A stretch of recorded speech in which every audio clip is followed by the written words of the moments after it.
Hello everyone, आज हम पढ़ेंगे social science as a study of discipline. तो ह्यूमन सोसाइटी बहुत ही ज़्यादा कॉम्प्लेक्स होती है, बहुत डिफ़िकल्ट होती है। इसको हम एक तरीके से या फिर एक सब्जेक्ट से नहीं समझ सकते। ऐसी सोसाइटी को समझने के लिए हम सोसाइटी को अलग अलग नज़रिए से देखते हैं। फॉर एग्जाम्पल, अगर कहीं पर सूखा पड़ गया है तो वहाँ की जो क्रॉप्स है उस पर असर आएगा, जो फार्मर्स की इनकम है वो भी अफेक्ट होगी। इसको टैकल करने के लिए गवर्नमेंट कुछ रिलीफ मेजर्स जारी करेगी और लोग माइग्रेट करके दूसरे शहरों में जाने लगेंगे। तो यहाँ हम देख सकते हैं कि कैसे जो एक प्रॉब्लम है वो बाकी सारी प्रॉब्लम से जुड़ी हुई है। तो इसलिए सोसाइटी को समझने के लिए एक पॉइंट ऑफ व्यू काफ़ी नहीं होता, इसमें हमें होलिस्टिक अप्रोच अपनानी होती है कि हर किसी सब्जेक्ट को हम इसमें इन्वॉल्व करें, तभी हम सोसाइटी को अच्छी तरीके से समझ सकते हैं। तो इसीलिए जो सोशल साइंस होता है वो कोई एक सब्जेक्ट नहीं होता, बल्कि अलग अलग सब्जेक्ट्स को मिलाकर बनाया गया एक ग्रुप होता है, जिसके हर एक सब्जेक्ट में ह्यूमन लाइफ को एक अलग नजरिए से देखा जाता है, उसको एक अलग तरीके से समझा जाता है और यही सारे सब्जेक्ट मिलकर सोसाइटी को समझने में हेल्प करते हैं। तो स्कूल लेवल पर सिर्फ 4 सब्जेक्ट्स को ज़्यादा इंपॉर्टेंस दी गई है, ज्योग्राफी, हिस्ट्री, पॉलिटिकल साइंस और इकोनॉमिक्स। इसके अलावा भी और सब्जेक्ट्स होते हैं जो कि हम अपने हायर लेवल पर पढ़ेंगे, लेकिन अभी के लेवल पर आपको सिर्फ इन 4 सब्जेक्ट्स को ही पढ़ना है। तो शुरू करते हैं अपने ज्योग्राफी वाले पार्ट से। तो ज्योग्राफी में हम देखते हैं कि कोई भी जगह, कोई ऑब्जेक्ट, मटेरियल, पीपल, इन सब चीज़ों की लोकेशन क्या है, वो कहाँ पर रहते हैं और ये सारी चीज़ें किस तरीके से बटी हुई है। तो ज्योग्राफी में मेनली हम किसी चीज़ की लोकेशन के बारे में पता करते हैं कि कौन सी चीज़ें कहाँ पर है और वहाँ पर क्यों है। लेकिन इसके साथ साथ हम ये भी देखते हैं कि जो ये ह्यूमन लाइफ होती है ये अपने आसपास के जो चीज़ें होती है, सराउंडिंग एनवायरनमेंट, इससे किस तरीके से कनेक्ट करती है और इनके बीच में क्या रिलेशनशिप बैठता है। तो ज्योग्राफी में हम इन दोनों चीज़ों को पढ़ते हैं। एक तो अर्थ के जो फिजिकल फीचर्स होते हैं जैसे पहाड़, नदियाँ, रेगिस्तान, इन सब चीज़ों को पढ़ा जाता है और साथ साथ ही जो ह्यूमन कम्युनिटीज़ होती हैं उसको भी इसमें इंक्लूड किया जाता है। और इसमें ये देखा जाता है कि जो लोग हैं अपने नेचुरल एनवायरनमेंट से किस तरीके से इंटरेक्ट करते हैं और ये नेचुरल एनवायरनमेंट इन लोगों की लाइफ में कैसे असर डालता है। तो ज्योग्राफी में इन चीज़ों के आंसर पूछे जाते हैं कि कोई भी चीज़ें कहाँ पर है, वो वहाँ पर क्यों है और कैसे जो जगह होती है, चाहे वो पास हो या दूर हो, वो एक दूसरे को अफेक्ट करती है, एक दूसरे पर असर डालती है।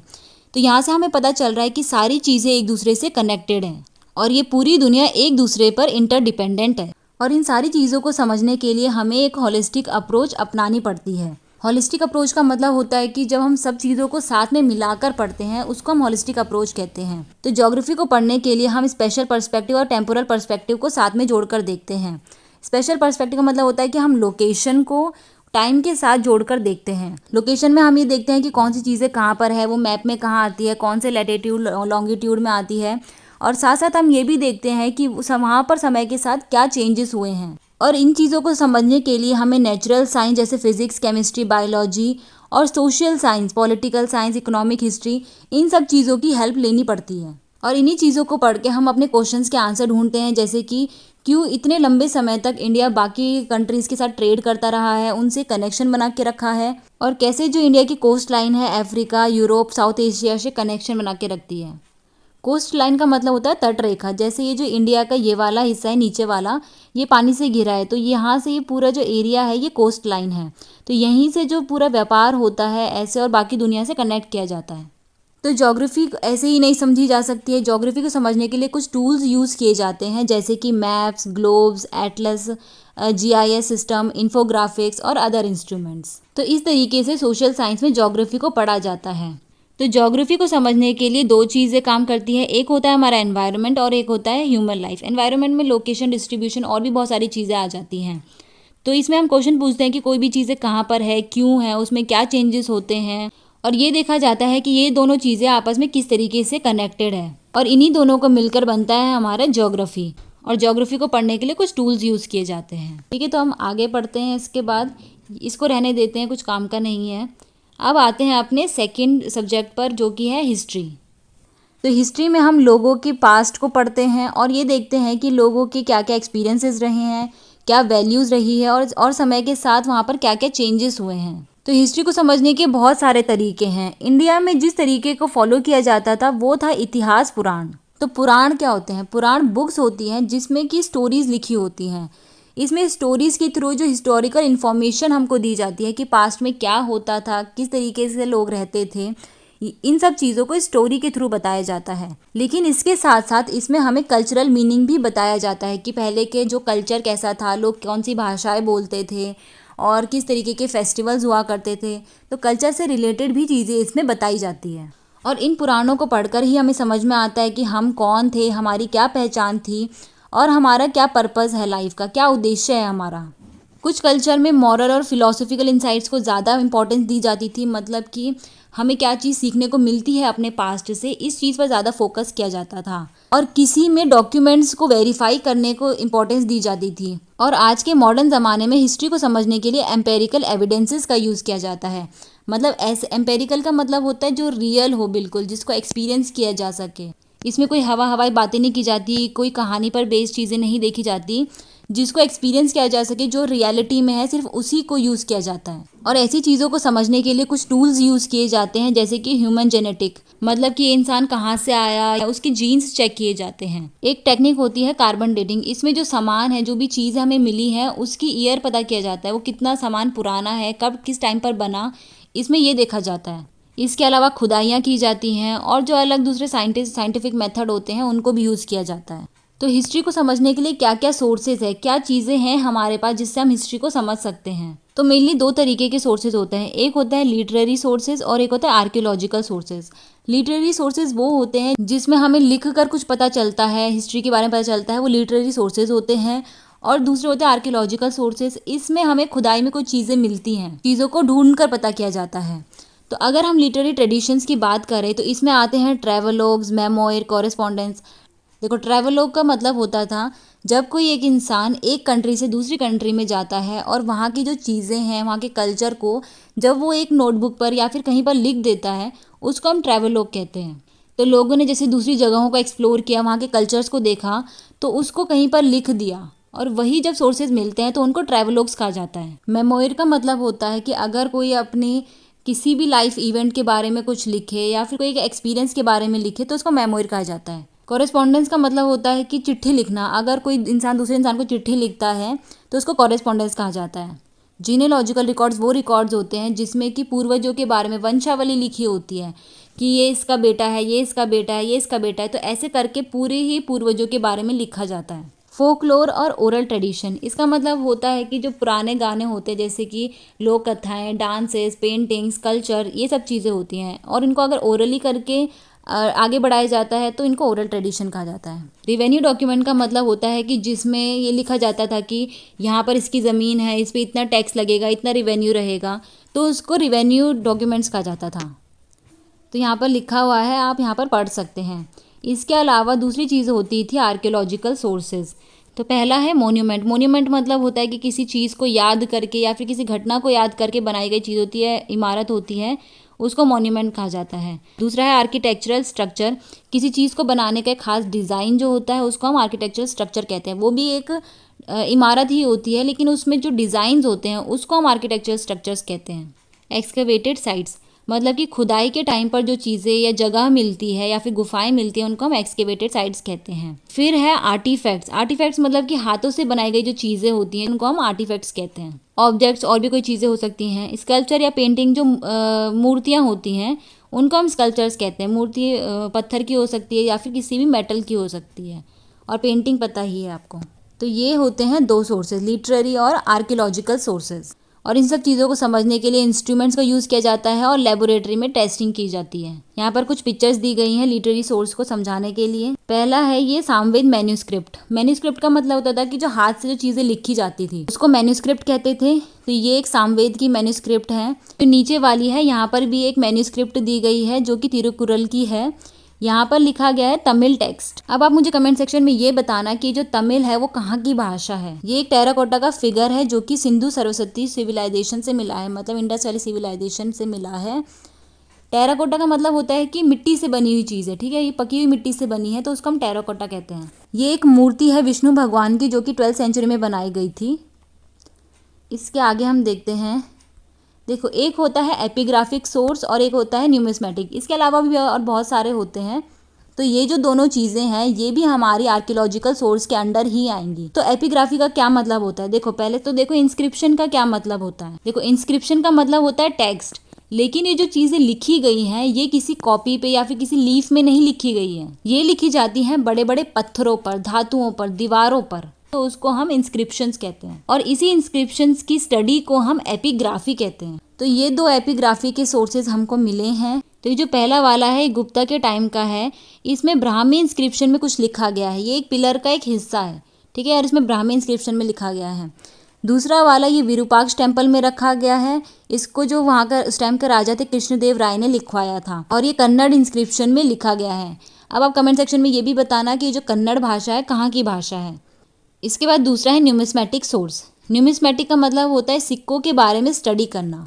तो ये जो पहला कॉइन है ये समुद्रगुप्त राजा के द्वारा बनवाया गया है, और इसमें समुद्रगुप्त की पिक्चर है, इसमें इनके हाथ पे एक वीणा भी है।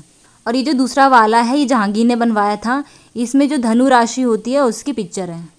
तो यहाँ तक थी हमारी हिस्ट्री। अब चलते हैं अपनी पॉलिटिकल साइंस में। तो पॉलिटिकल साइंस का मतलब होता है गवर्नेंस की स्टडी करना, मतलब कि शासन कैसे चलेगा, कौन चलाएगा, किसके हाथ पे पावर होगी और पावर को किस तरीके से बांटा जाएगा, कौन डिसीजंस लेगा, कौन नीति, नियम, कानून ये सब बनाएगा। इन सब चीज़ों के बारे में हम पॉलिटिकल साइंस में स्टडी करते हैं। इसमें हम कॉन्स्टिट्यूशन को पढ़ते हैं, गवर्नमेंट को पढ़ते हैं, और जो इंस्टीट्यूशंस बनाए गए होते हैं स्टेट के द्वारा उनको भी पढ़ा जाता है। लेकिन इन सब चीज़ों के अलावा पॉलिटिकल साइंस में हम सोशल मूवमेंट, मतलब कि सामाजिक आंदोलन के बारे में भी पढ़ते हैं, देश को किस तरीके से बनाया जाना चाहिए, जो फॉरेन पॉलिसीज़ होती हैं, मतलब कि एक कंट्री दूसरी कंट्री के साथ किस तरीके से रिलेशन बनाता है, वो सब चीज़ें भी इसमें पढ़ी जाती हैं। तो ये जो पॉलिटिकल साइंस है ये हमारी सोसाइटी और रोज़मर्रा की जो ज़िंदगी होती है उससे जुड़ा हुआ है। तो पॉलिटिक्स में हर किसी की भागीदारी हो, और ये जो डेमोक्रेसी है ये निचले स्तर से काम करे, उसके लिए पंचायती राज सिस्टम बनाया गया था। तो ये जो पंचायत होती है गांव के लेवल पर काम करती है, जिसमें कि हर एक इंसान अपना पार्टिसिपेशन इसमें देता है, अपने लिए नियम कानून बनाए जाते हैं और पावर को डिस्ट्रीब्यूट किया जाता है। तो इस सिस्टम से ये पता चलता है कि जो पॉलिटिकल पावर है सिर्फ बड़े बड़े लोगों के हाथ में या फिर फॉर्मल इंस्टीट्यूशन में नहीं होती, बल्कि समाज के रिलेशनशिप में, रीति रिवाजों में, और जिस चीज़ को लोग मानते हैं उसमें होती है। तो पॉलिटिक्स को समझने के लिए हमें सोसाइटी को समझना पड़ेगा, उसमें किस तरह की ऊंच नीच है, हायरार्की बनी हुई है, इस सब चीज़ों को हमें पहले देखना पड़ेगा ताकि गवर्नेंस और ज़्यादा इफेक्टिव और अकाउंटेबल हो। तो इंडिया में जो पॉलिटिक्स की पढ़ाई है ये काफ़ी ज़्यादा पुरानी है, ये कोई नई चीज़ नहीं है। और यहाँ पर जो पॉलिटिकल साइंस सब्जेक्ट है इसको अलग सब्जेक्ट की तरह नहीं देखा जाता था, बल्कि इसको धर्म, अर्थ और राजधर्म के साथ ही मिलाकर पढ़ाया जाता था। धर्म का मतलब होता था कि हमारी क्या नैतिक ड्यूटी होती है, क्या हमारा काम है। अर्थ का मतलब होता था कि इकोनॉमिक्स, और राजधर्म का मतलब होता था जो राजा है उसकी क्या ड्यूटीज़ है अपनी जनता के प्रति। तो पहले के जो टेक्स्ट है जैसे कि वेद, उपनिषद, पुराण, इसमें हमको कहीं पॉलिटिकल साइंस की झलक देखने को मिलती है।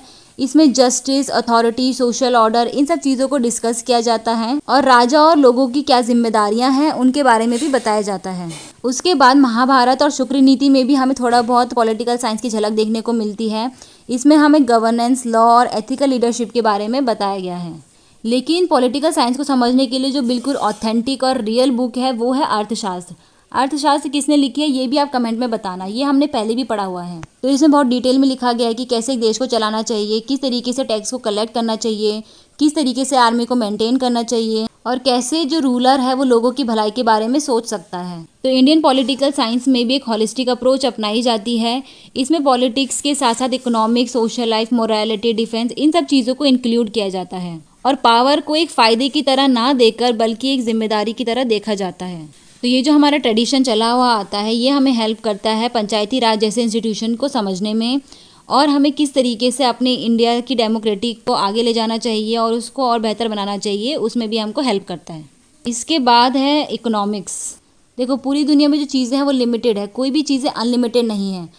तो इकोनॉमिक्स में हमें ये सिखाया जाता है कि जो लिमिटेड चीज़ें हैं इसको सोसाइटी और इंडिविजुअल किस तरीके से यूज़ कर सकते हैं अपनी ज़रूरतों को पूरा करने के लिए। तो इन लिमिटेड रिसोर्सेज में हमें ये डिसाइड करना पड़ता है कि हमें क्या चीज़ प्रोड्यूस करनी है, कैसे चीज़ें एक्सचेंज होंगी और कैसे चीज़ें डिस्ट्रीब्यूट की जाएंगी। और यही जो 3 चीज़ें हैं, ये जो प्रोसेस है, ये हमारी डेली लाइफ को अफेक्ट करेंगे। हम क्या चीज़ खाते हैं, कौन से कपड़े पहनते हैं, किस तरह की जॉब करते हैं, ये सारी जो चीज़ें होती हैं ये इन्हीं 3 चीज़ों पर डिपेंडेंट होती हैं। तो डिसीजंस कौन लेगा? कंज्यूमर जिनको चीज़ें चाहिए, प्रोड्यूसर जो चीज़ें बनाएगा, और गवर्नमेंट जो उन चीज़ों को डिस्ट्रीब्यूट करेगा। कंज्यूमर डिसाइड करेगा उसको क्या चीज़ खरीदनी है, प्रोड्यूसर डिसाइड करेगा कि उसको क्या चीज़ बनानी है और कैसे बनानी है, और गवर्नमेंट अपनी पॉलिसीज़, अपनी नीतियों के थ्रू ये डिसाइड करती है कि हर किसी को चीज़ें इक्वली मिलें, सबकी ग्रोथ हो और किसी के साथ भेदभाव ना हो। तो यहाँ हमें समझ में आता है कि इकोनॉमिक्स सिर्फ नंबर्स या मार्केट नहीं है, बल्कि ये हमारी डे टू डे लाइफ से जुड़ी हुई चीज़ें हैं, जिसमें कि हम वेलबींग के बारे में सोचते हैं, अपनी भलाई के बारे में सोचते हैं, सबके साथ समानता का व्यवहार हो और किसी के साथ भी अन्याय ना हो। तो अगर हम इंडिया की इकोनॉमिक हिस्ट्री की बात करें तो इंडिया पहले बहुत ही ज़्यादा रिच था। यहाँ पर बहुत ज़्यादा ट्रेड होता था, इंडस्ट्रीज़ थी और समुद्रों से भी व्यापार होता था।